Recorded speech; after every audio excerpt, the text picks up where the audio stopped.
So I am leaving Nigeria today and my bags are already packed. That one is still open though, and I'll be heading to Australia and I'll be sharing the journey with you guys. So come with me and see what it is like traveling from Nigeria to Australia. Please don't mind that clown. Let's go.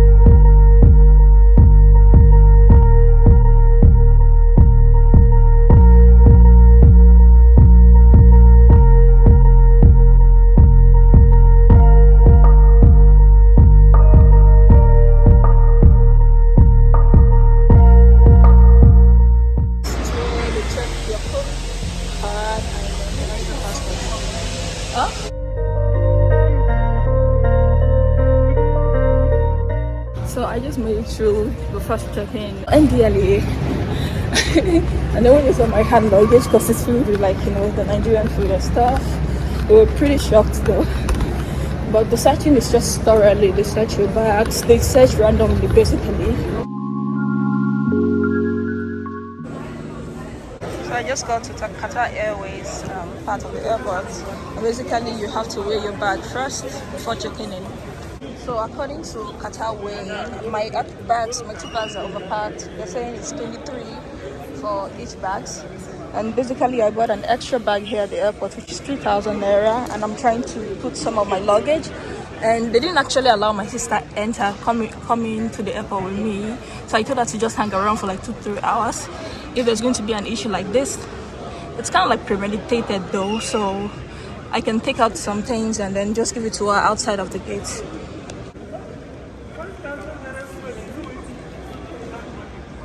So there are these people that I got the bag for. They have a wrapping system here, and basically I was able to take out 18 kg so far. Auntie, it's too much now. It's too much. This is 8 kg. How many? 7. Give me your phone number. Okay. So I did feel like I emptied the majority of the content in my bag. I had to remove my sewing machine and most of my sewing materials, and I did remove my fashion books. And then one of the guys that offered to help me at first, that he came in and then he decided to help me rearrange the bag, and we're able to reweigh these bags again. And in my hand luggage I had pepper and all of my ingredients that I was going to take with me. So he now advised that I put those pepper in the big bag and then put clothes instead, because airlines will not tolerate that. I mean, it's literally a dangerous weapon. I can literally open my bag and decide to pop pepper on everybody. And now I'm at the check-in gate, and the guy was telling me that the Qatar staff was telling me that usually they have problem with Australian travelers because they have to confirm my visa with the embassy at first. Look at hello. See, we are done. I want to ask, so you are fair for your mind, you don't pay. Yeah, she fell.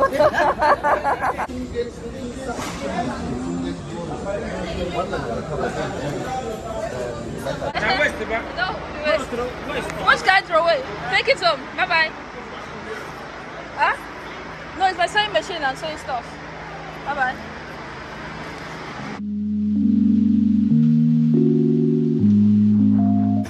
So I'm going to tell you guys what happened to me in regards to the passport, and in regards to my travel pass or visa to Australia. So basically, they had to confirm, they had to check for my visa, and the guy was like, oh, it's going to be difficult to check for Australia. We're always having problem with that. So his boss now told him to go on Vivo, and it also states on my passport, of course, you have to go on Vivo and then impute my information. It took him 30 minutes of me just standing around, and then I also downloaded the app, and before he even got the approval, I got mine first, and I showed it to him. I was like, well, I still have to do it. So he did it, and I was given the pass. Then I headed out, gave my excess luggage to my sister, gave her another goodbye kiss. No, I didn't really. And then I went ahead to immigration. So some of these women missed their gates. They are not supposed to board here at all, and you're going on, I think they're going to Qatar, I'm not even sure. So when I got to immigration and I stayed in my line, I collected the immigration form. Then I told the girl, I was like, please roll me your pen when you're done. I feel like, in regards to traveling, I have not been traveling with pen, which is so embarrassing. I used to have a lot of pens in my bag.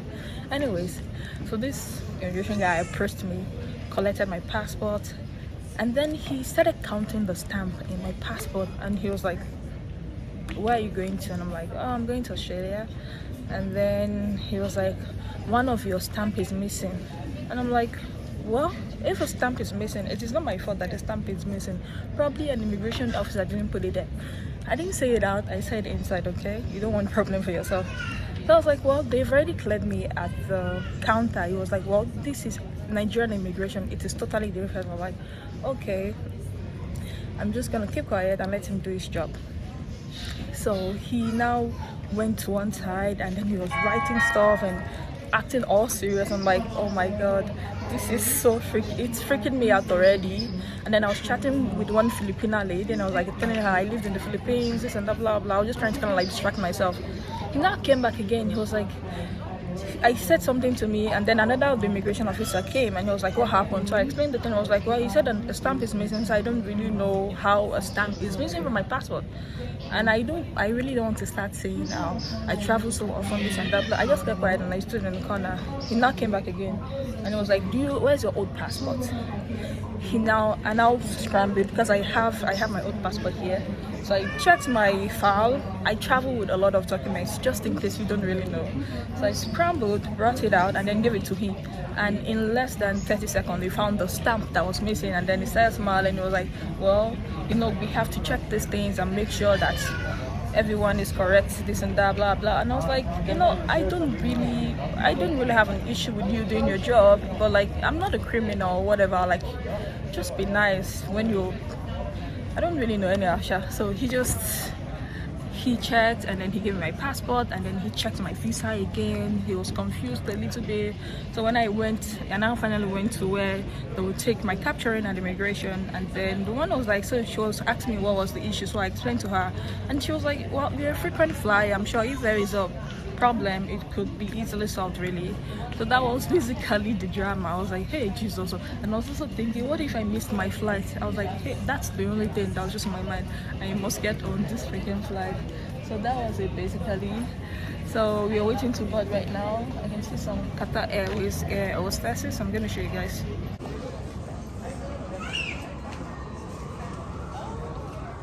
This is our line. I feel like this is the longest boarding time I've ever encountered. It's almost an hour that we've been boarding and the line is still freaking long. And I've not even checked and boarded yet.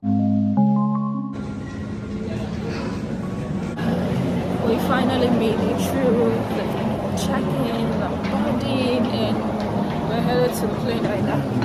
That's the boarding area.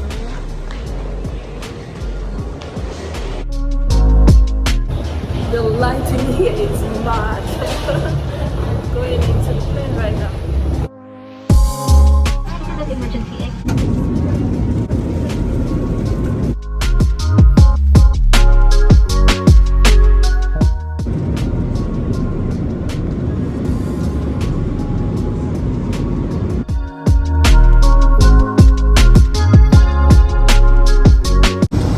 So the first bathroom that I tried to use, I got in and someone had really messed it up.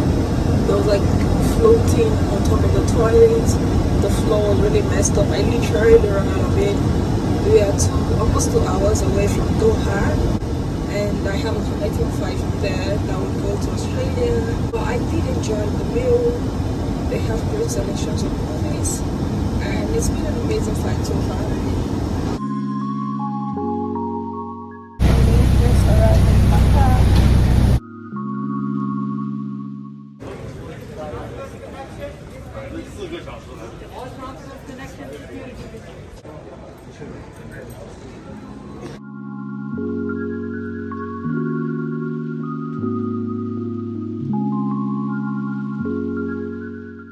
So basically what I'm doing is just going through the duty free, walking around, and yeah.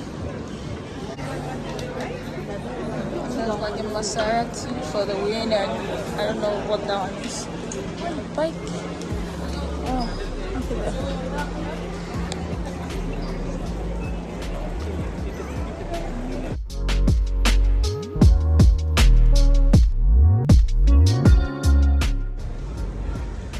Oh my god, I'm just saying some countries football fans, I think they just arrived in as well.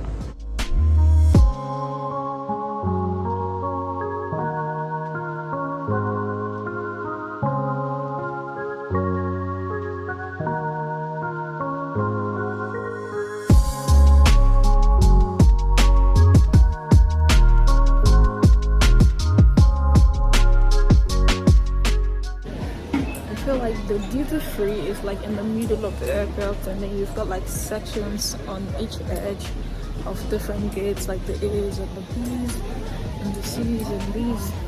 I found my gate, which is C5, but it is not boarding time yet.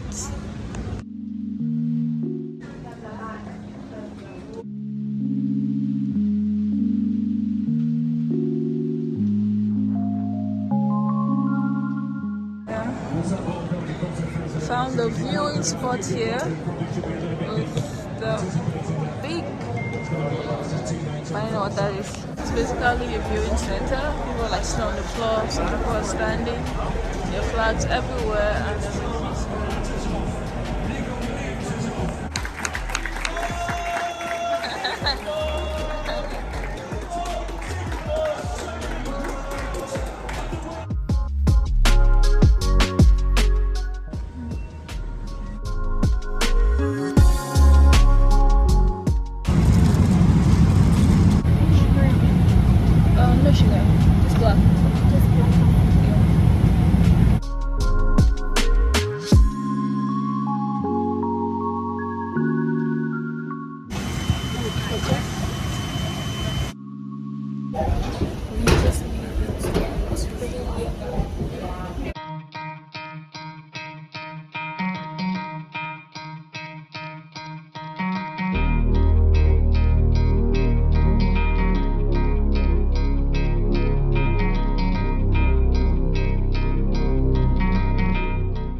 the line through immigration was super long. It took almost like 40 minutes just to get to the immigration, but it didn't take me up to just 1 minute to get my passport checked, and then I am at the luggage place now to get my stuff.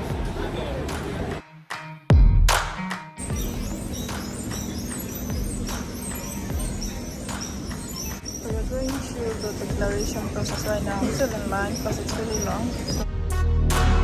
I feel like if I didn't have anything to declare, I'll be long gone by now. This line is so long.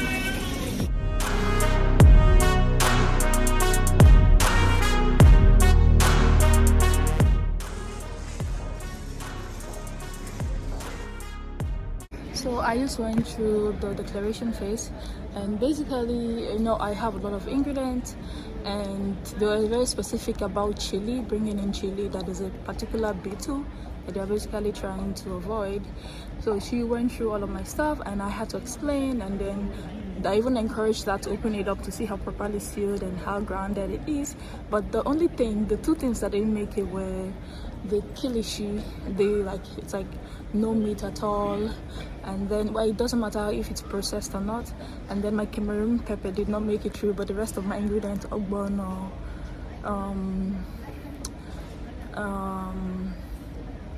the agusi made it through, and the rest, my gari, everything made it through. So I'm pretty excited that it's not much of a big loss. So this is the bathroom. Begin to pee, and you feel like water, dry soap, like there. Let me see. Oh, I get water. This is just the exterior part of the airport. You've got your Uber services, transfer from the airport, rideshare, Skybus to city. I was actually trying to get a SIM card at the airport, but the place was closed because it's midnight already. It's around 1 o'clock already. So maybe when I go to my city tour tomorrow, I can find where to buy an affordable SIM card. Buses, these are like city buses, but I've got a lot of bags, so I need my own taxi basically. I'll put this on the back. You know, I'm using that. No problem. So I found a taxi and we're headed to the city. My Nigerian sister, she arrived in Melbourne. Welcome. Yeah, thank you. Wow, this is so pretty. That's the tram right in front there. Yeah, that is tram, yeah. Yeah.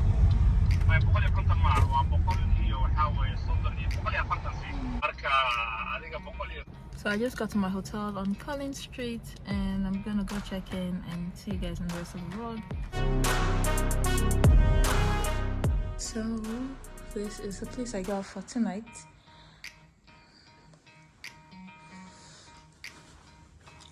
And you can even cook too.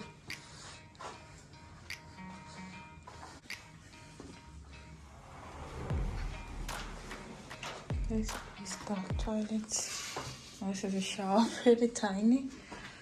So while I was on the plane, the first part of the 13 hours plane ride was basically me being, so let me just talk about my seating position. I was in the middle aisle, in the middle of the middle aisle basically. So I was just in between these women. It's like I don't even have access to a window seat, so no time to make videos or anything, or no privacy, or to even kind of like flip my camera around.